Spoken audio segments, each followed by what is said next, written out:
Sistem reproduksi pada wanita. Sistem reproduksi pada wanita merupakan sistem biologis yang terdiri dari organ dan jaringan yang digunakan untuk reproduksi dan berkembang biak pada wanita. Adapun reproduksi pada wanita terdiri dari genitalia. Genitalia dibagi menjadi dua jenis, yaitu yang pertama ada genitalia internal dan genitalia eksternal. Baik, selanjutnya di sini saya akan menjelaskan tentang genitalia bagian internal, yaitu bagian dalam. Yang pertama di sini ada uterus atau rahim yang berfungsi untuk tempat berkembangnya janin. Kemudian di sini ada ampula tuba yang berfungsi untuk tempat bertemunya sel sperma dan sel telur. Kemudian di sini ada fimbriae. Kemudian di sini ada ovarium. Kemudian di sini ada vagina. Di sini ada cervix. Kemudian di sini ada genitalia internal yang di sini di bagian sini dinamakan mons pubis, yaitu tempat tumbuhnya rambut atau bulu-bulu halus. Kemudian di sini ada klitoris sekalipun saat rangsangan. Kemudian di sini ada uretra. Kemudian di sini ada vagina. Kemudian di sini ada anus. Nah, perbatasan anus dengan vagina dinamakan perineum. Nah, di sini ada labia majora. Kemudian lapisan dalamnya dinamakan labia minora.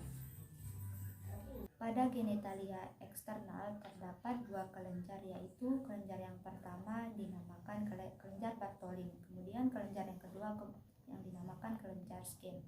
Kelenjar Bartholin terletak pada sisi vagina yang berfungsi untuk melumasi vagina, dan yang kedua yaitu kelenjar Skene yang terletak pada sisi uretra yang berfungsi untuk menghasilkan cairan.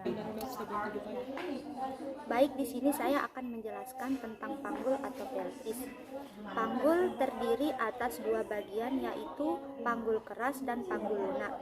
Panggul keras tersusun atas tulang-tulang dan panggul lunak tersusun atas otot-otot ligamentum yang berfungsi untuk membentuk lapisan dalam jalan lahir dan menyangga alat-alat genitalia agar tetap dalam kondisi normal. Panggul keras terdiri atas dua bagian, yaitu pelvis mayor dan pelvis minor. Pelvis mayor terdiri atas 4 buah tulang, yaitu os coxae kiri dan kanan, kemudian os sacrum dan os coccygeus. Os coxae terdiri atas 3 tulang, yaitu os ilium yaitu tulang usus, os ischium yaitu tulang duduk, dan os pubis yaitu tulang kemaluan. Pada os ilium terdapat penebalan tulang yang disebut dengan crista iliaca. Kemudian ada tonjolan di atas depan disebut dengan spina iliaca anterior superior. Kemudian tonjolan kedua di bawahnya disebut dengan spina iliaca anterior inferior. Kemudian kita beralih ke bagian belakang, ada tonjolan pertama yang disebut dengan spina iliaca posterior superior.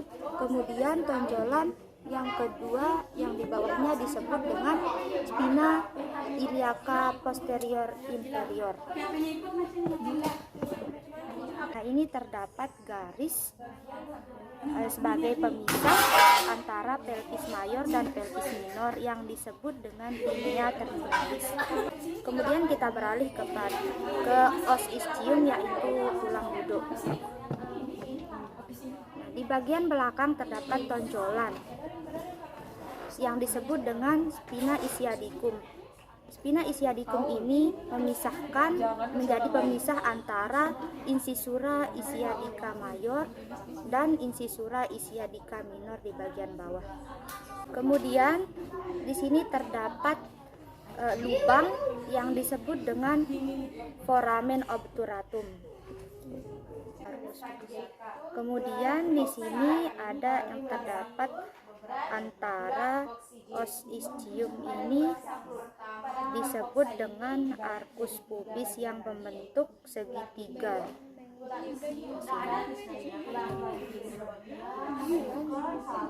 Kemudian os pubis atau tulang kemaluan, terdapat tulang di sini yang disebut dengan ramus superior osis pubis. Kemudian yang di bawahnya ini disebut dengan ramus inferior osis pubis.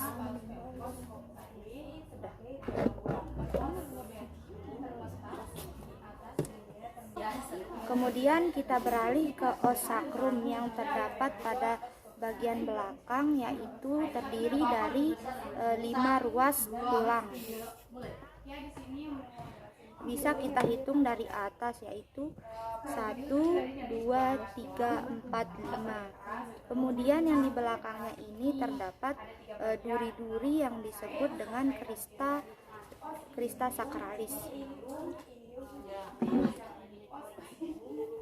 Kemudian kita beralih ke os coccygeus atau tulang ekor yang terdiri dari 3-5 ruas tulang.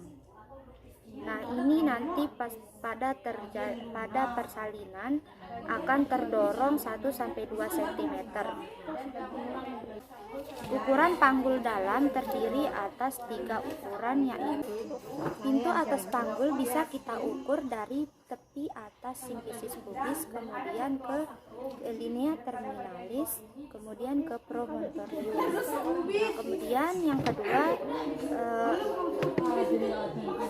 pintu tengah panggul bisa kita ukur dari bagian tengah simplicis pubis, kemudian crista iliaca, kemudian ke antara 2 atau 3 os sacrum. Kemudian yang terakhir yaitu pintu bawah panggul yang bisa kita lihat dari tepi bawah simplicis pubis, kemudian ke os ischium, kemudian ke os coccygii. Nah, di sini saya akan menjelaskan tentang musculus atau otot. Nah, di bagian sini dinamakan musculus sphincter ani externus. Kemudian di sini ada musculus levator ani. Kemudian di sini ada musculus gluteus maximus. Nah, di bagian sini dinamakan musculus bulbus spongiosius. Nah, di bagian sini dinamakan musculus viola. Kemudian di sini saya akan menjelaskan tentang tipe-tipe pelvis, yaitu yang pertama ada tipe ginecoid, yang kedua ada tipe android, yang ketiga ada tipe anthropoid, dan yang keempat ada tipe platypeloid. Nah, tipe yang pertama ada ginecoid yang dimiliki 41% wanita. Aducus bulat, kelengkungan sakrum baik, spina ischiadica menumpul dan tidak menonjol. Nah, ada tipe yang kedua yaitu tipe android yang dimiliki oleh 31% wanita. Bentuknya itu seperti jantung.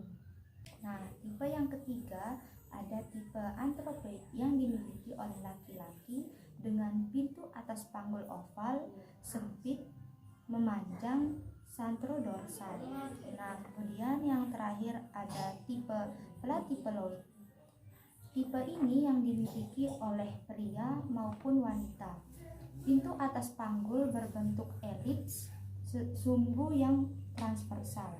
Nah, selanjutnya kita lanjut ke pengukuran tingkat panggul luar. Dengan cara pengukuran ada 4 cara, yaitu yang pertama distansia spinarum, yang kedua distansia cristarum, yang ketiga conjugata externa, dan yang terakhir tingkat panggul. Yang pertama distansia spinarum yang diukur dari spina iliaca anterior, superior, destra, dan sinistra.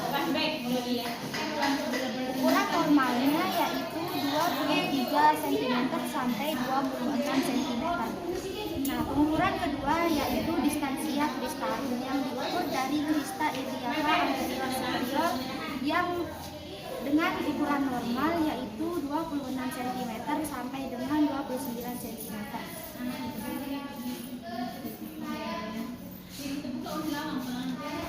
Kemudian cara pengukuran ketiga yaitu conjugata externa yang diukur dari simfisis pubis ke lumbal kelima dengan ukuran 18 cm sampai 20 cm. Kemudian cara yang terakhir yaitu pengukuran lingkar panggul menggunakan mesin yang diukur dari simfisis pubis kemudian menuju ke spina iliaca anterior superior sinistra, kemudian menuju lumbal kelima, kemudian spina iliaca anterior superior dextra, kemudian ke simfisis pubis kembali. Yang ukuran normalnya yaitu 80 sampai 90 cm.